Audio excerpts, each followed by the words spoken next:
Hello friends, जय जगन्नाथ। आज मु आपण मानक पाखक पुणी गोटे नुआ रेसिपी नहीं आसी जार ना है छतु आलू बेसर। यही रेसिपीटी को अति सहज उपाय आपण मानक बनई देखी पूरा घर स्टाइल रे। आउ विश्वास करंतु ए रेसिपीटी जेमिति टेम्पटिंग देखा जाउची सेतिकी टेस्टी मध्य। आपण माने मो वीडियोटी को शेष पर्यंत देखंतु आ वीडियोटी केमती लागिला मते कमेंट करिवे। तो चलंतु एबे स्टार्ट करिबा। छतु आलू बेसर बनवा मु एठी किछि पाळ छतु बा देसी छतु नहीं जाइछि। छतु गुडी को मु भल भाबरे धोई देइछि आ ताकू एइबोली भाबरे काटि नेछि। बड़ छतु को 4 पीस, छोट छोट छतु को 2 पीस करिके हमें काटि नेबा। देखंतु एठी सब छतु मो काटि सारिछि। एइबोली भाबरे सब छतु को काटिके हमें साइड करिके रखि नेबा। एबे हमें आलू गुडीकर चोपा छड़े नेबा। चोपा छड़ी आलू को आमे स्क्वायर स्क्वायर शेप रे काटी नेबा। आलू को बेसी बड़ किंबा छोट करिवेनी, एभली भाबरे स्क्वायर शेप रे काटी नेबे। ठीक एभली भाबरे स्क्वायर शेप रे काटी नेबा।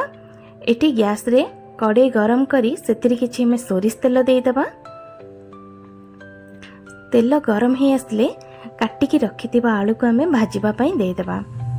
आलू को बेसी कड़ा करी भाजीबेनी, जस्ट हल्का लाल हेले आलू को तेल रु आमे काढ़ी देबा। एई भली भाबरे आलू हमर 40% भाजी ही गले आलू को आमे तेल रु काढ़ी नेबा। सेम तेल रे आमे छत्तु को भाजी नेबा। काटी की रखिथिबा छत्तु गुडी को सेम तेल रे आमे भाजी नेबा। छत्तु को बिल्कुल भी कंचा भाजीबेनी। छतुरु सब पानी मरीगला पर्यंत वेट करिवे। आउ छतु को बिल्कुल सुखिला सुखिला करी भाजी नेबे, नहले छतु भल लागिबनी, टेस्ट भल भी दबनी। एभली भाबरे देखंतु छतुरु सब पानी मोर मरी जाइछि। छतु 80% पूरा भाजी जाइछि। एको हमें काढ़ी नेबा एवं मसलार प्रिपरेशन करिबा। मसला पाई मु एठी 2 बड़ चम्मच सोरिष दे देइछि, 2टी सुखिला लंका आउ 1 चम्मच जीरा दे देइछि, किछि रसुण, कटा हितबा पियाज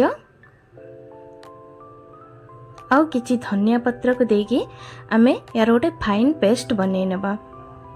पूरा भल भाबरे फाइन पेस्ट बनै नेबे। सेम कड़ाई रे मु पुणी किछि तेल गरम कर देइछि। एबे आमे एथिरे 2टी सुखिला लंका आउ किछि भृसंग पत्र को देई देबा। तापर आमे बाटी की रखिथिबा मसला को ऐड करि देबा। मसला को आमे 5 ରୁ 7 मिनिट जाए टिके कसेई नेबा लो मीडियम फ्लेम रे। गैस रो फ्लेम को लो मीडियम ही रखिबे आउ भल भाबरे मसला को कसेई नेबे। एठी मु 1 चम्मच काश्मीरी लंका गुंड, 1/2 चम्मच हळदी गुंड दे देइछि। बेसर रे बेसी सुखिला मसलार यूज हेई न थाए, तो केवल लंका गुंड हळदी गुंड रे ही बेसर मसलाटा टेस्ट दे थाए। एठी मोर मसला 50 ରୁ 60% हेई जाइछि, तेल बाहरी आछि। तो भाजी की रखिथिबा आलू आ छतु को मु दे देइछि, किछि कटा टमाटो मध्य दे देइछि। सब पके आमे याकू पुणी 5 मिनिट एमती कसेई नेबा।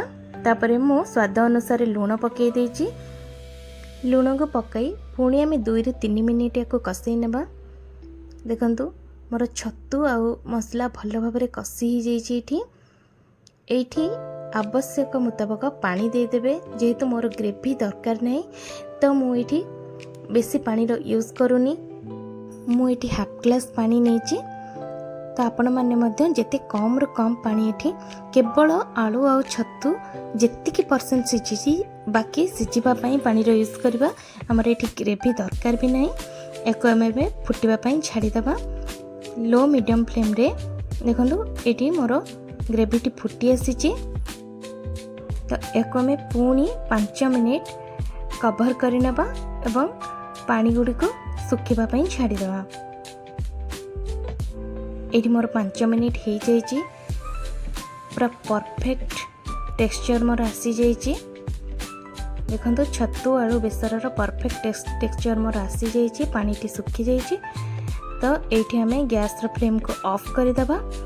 शेष रे हमें काटिकी रखिथिबा धनिया पत्र को दे गरम गरम रुटी किंबा भात सहित ए छतु आलू बेसर को सर्व करिबा।